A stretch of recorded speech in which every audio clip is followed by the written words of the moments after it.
One down, three to go.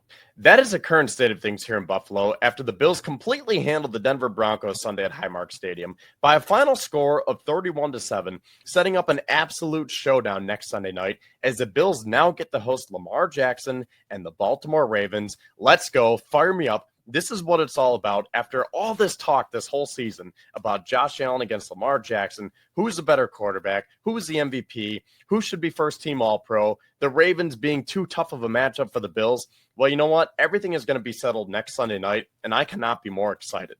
Now, let me go off of that last point as we jump into this Broncos game, because I think that the Bills are ready for this type of matchup with Baltimore, because this is finally the physical brand of football that McDermott has been wanting throughout his tenure, and they haven't been able to achieve it. But now the Bills are finally winning up front at the line of scrimmage, and I think that this is one of the biggest reasons why they can seriously make a deep run this year, because they can be physical. They can also be an aerial attack because you still have Josh Allen, but they can run the ball when they want to now. And it is just so cool to see, because when the game started yesterday, you're thinking, oh God, 43-yard bomb to Bo Nix. Here we go. It could be a 40-40 shootout, and Josh Allen's going to have to win it with his arm. But then the Bills come back with that ground and pound game. James Cook leads the way, 23 rushes for 120 yards, touchdown. Josh Allen has 46 yards on the ground. Ty Johnson does his thing. But this is a type of football that we've been waiting for, at least I have. That's what McDermott has been preaching throughout his tenure, right? Complementary football.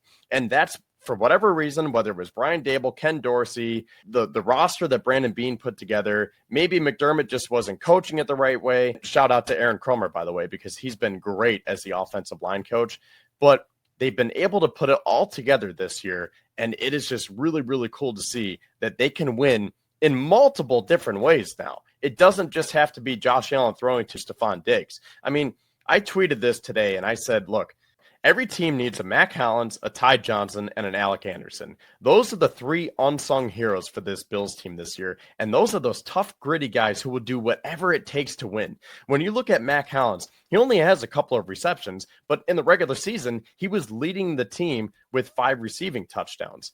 You look at his stat line from yesterday, he only had 1 catch for 19 yards, but as the gunner on special teams, he lit up Marvin Mims, and those are the types of plays that I'm talking about here. This complementary football, where you get a guy like Mac Hollins, who was the leading receiver by receiving touchdowns, and he is your starting gunner making electrifying plays like that. And then you go to the 4th and 1 with Ty Johnson. First of all, that play shows why Josh Allen is the MVP, as he extends a play, and on 4th and 1, he throws a 24-yard touchdown pass to his third-string running back. I mean, I don't need to say any more about that. Everyone saw the play. It was amazing. But what I will say is Ty Johnson is just such a perfect RB3. And really, maybe he's elevated himself to RB2 now. And that being said, I just want to say hopefully Ray Davis is okay. Sean McDermott said today that he still is in concussion protocol.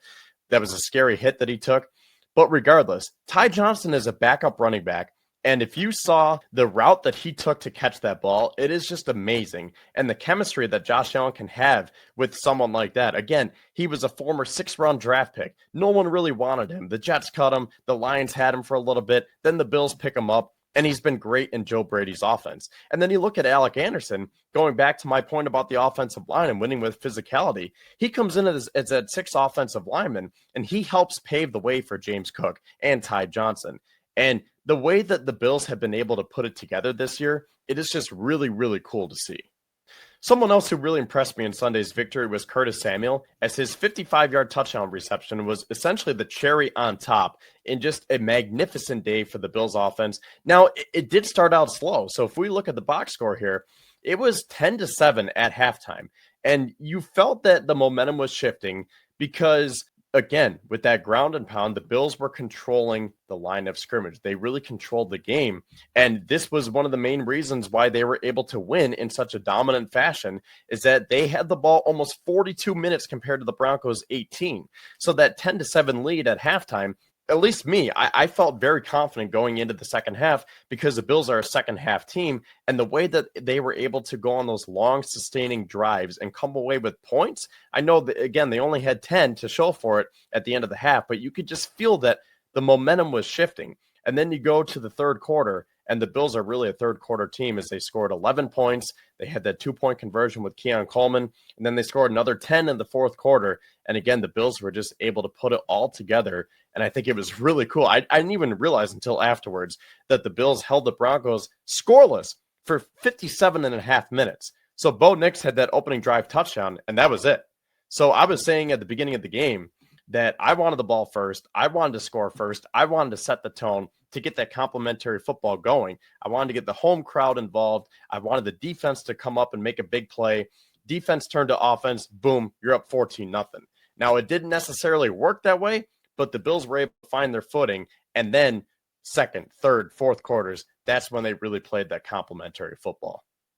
So that being said, it is now time to focus on the Baltimore Ravens as, again, this will be the potential game of the year. And presumably the winner is going to go to Kansas City to take on Patrick Mahomes. So Josh Allen is going to have to continue to play at this MVP level. And I just want to note that he still has the best touchdown to interception ratio in NFL playoff history, at least by quarterbacks who have a minimum of 10 starts. He has the lowest interception percentage in NFL history, and now he has the most rushing yards. Him and Lamar are going back and forth. So again, I mean, every angle that you look at it from this game, it's just going to be such a classic. Tickets are relatively cheap, by NFL playoff standards. Last I checked, they're going for about $200 on StubHub. I hope they stay there because that is the upper deck, but I thought that they could potentially be $400 or $500. We'll see how those progress throughout the week. But let's look at the rest of the playoff bracket as we do have one final game here in the wildcard round. It'll be the Vikings taking on the Rams in Arizona due to those wildfires. So in terms of the rest of the NFL schedule here, just to go over it once again, the Texans were able to beat the Chargers pretty convincingly. Same thing with the Ravens. And then Sunday, obviously, the Bills beat the Broncos. The Eagles were able to beat the Packers. And then last night, I mean, what a great game where the Commanders were able to doink their way into the next round of the playoffs, sending the Buccaneers home. And tonight should be another great game as well. So this is really the best time of the year if you're a football fan. And then if you're a Notre Dame fan like me, you go from the Bills next Sunday to Notre Dame playing Ohio State in the College Football National Championship on Monday night. I'm so excited. Thank you guys for tuning in to another edition of Cuse's Corner. Hopefully we can talk about a Bills victory next week, and then we can get ready for the Kansas City Chiefs. Or who knows, maybe Houston could pull off the upset and the Bills get to host the Texans for the AFC Championship with the rights to go to the Super Bowl. But you know what? You just got to take it 1-0. As Joe Brady says, 1-0 each week. You can't get ahead of yourselves, but this really seems like a different team this year. This really seems like the team that can make a run due to those reasons that I laid out previously in this episode. So that being said, go Bills, and we'll talk to you guys throughout the week.